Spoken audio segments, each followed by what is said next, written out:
160 शब्द प्रति minute speed से डिक्टेशन स्टार्ट होगा कुछ ही सेकंड बाद। स्टार्ट।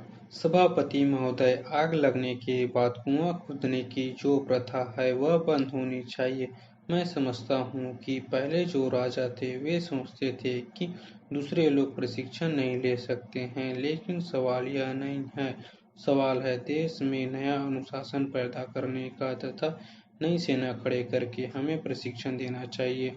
आजकल लोगों में एक हीनता की भावना पैदा हो गई है। मैं समझता हूँ कि यह प्रशिक्षण इसलिए जरूरी है कि लोगों में एक नया बल, एक नया जोश और एक नया अनुशासन पैदा हो। पैरा। आज भी हम सुनते हैं कि गांवों में हरिजनों पर अत्याचार होते हैं। हरिजनों पर जो हमले वहां होते हैं उनका मुकाबला यह लोग नहीं कर सकते हैं, क्योंकि उनको राइफल चलाने का ज्ञान नहीं है। आज शांतिपूर्ण हरिजनों पर अत्याचार होते हैं। मैं तो यह तक कहता हूँ कि पुरुषों को ही नहीं, महिलाओं को भी यह प्रशिक्षण देना चाहिए। आज हम 20 करोड़ रुपए अपनी रक्षा पर खर्च करते हैं। इसके बजाय अगर देश का बच्चा बच्चा जानदार आदमी बन जाए और राइफल का प्रशिक्षण लिए हुए हो, तो मैं समझता हूँ कि इतना पैसा देश के विकास के लिए काम में खर्च हो सकता है। लेकिन हमने कभी भी इस बात को ध्यान में नहीं सोचा। पहले जो इस देश के बड़े-बड़े लोग थे, उन्होंने अपनी राइफल ले ली, उन्होंने उसको चलाने का प्रशिक्षण ले लिया, यह समझकर कि यह काम किसी खास जाति का है। मेरा विचार यह है कि आज देश के 56 करोड़ लोग अपने अंदर एक नया आत्मविश्वास और नई शक्ति पैदा करें। इसके लिए यह राइफल प्रशिक्षण सबके लिए अनिवार्य होना चाहिए। जब यह अनिवार्य होगा तभी लोगों में आत्मविश्वास पैदा होगा और एक नई चेतना पैदा होगी। इससे लोगों में आत्महीनता की भावना मिट जाएगी और यह समझेंगे कि देश की रक्षा करने की ताकत हमें भी है। आज जो हरिजन आदि लोग हैं उनमें एक बात घर कर गई है कि राइफल और बंदूक उनके बस की बात नहीं है। लेकिन यह आत्मरक्षा का सवाल है, यह देश की रक्षा का सवाल है। कमी में बच्चा पनपता है, कठिनाइयों में इंसान पैदा होता है। जब आप जीवन को नई स्थिति में बदलेंगे तब मस्तिष्क बदलेगा।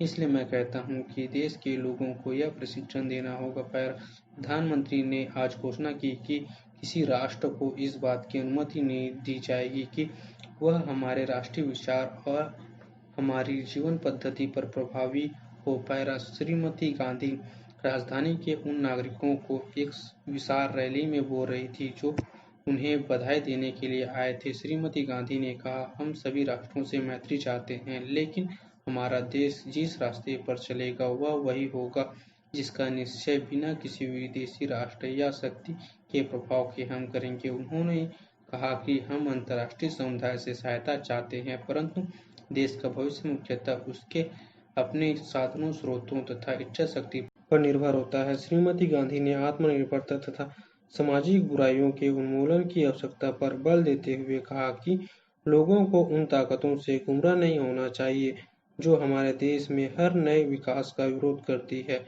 उन्होंने कहा कि अब जो राष्ट्रीय अनुशासन कायम किया गया है उसमें शिथिलता नहीं आनी चाहिए और वह जनता के दैनिक जीवन का अंग बन जाना चाहिए।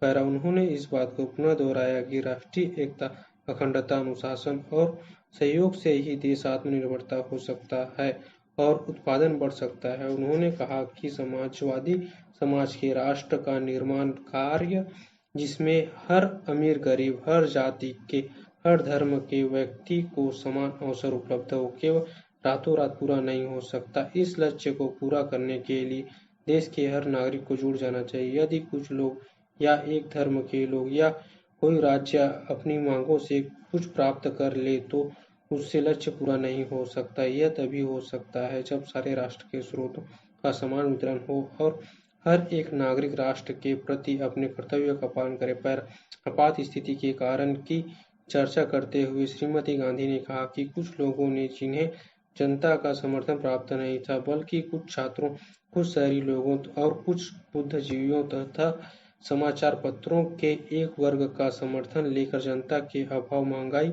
और बेरोजगारी से फैले असंतोष का लाभ उठाते हुए लोकतांत्रिक व्यवस्था को नष्ट करने का प्रयत्न कर रहे थे। उन्होंने गुजरात में निर्वाचित प्रतिनिधियों को त्यागपत्र देने पर विवश किया। फिर लोकसभा की कार्यवाही को भी ठप करने की कोशिश की।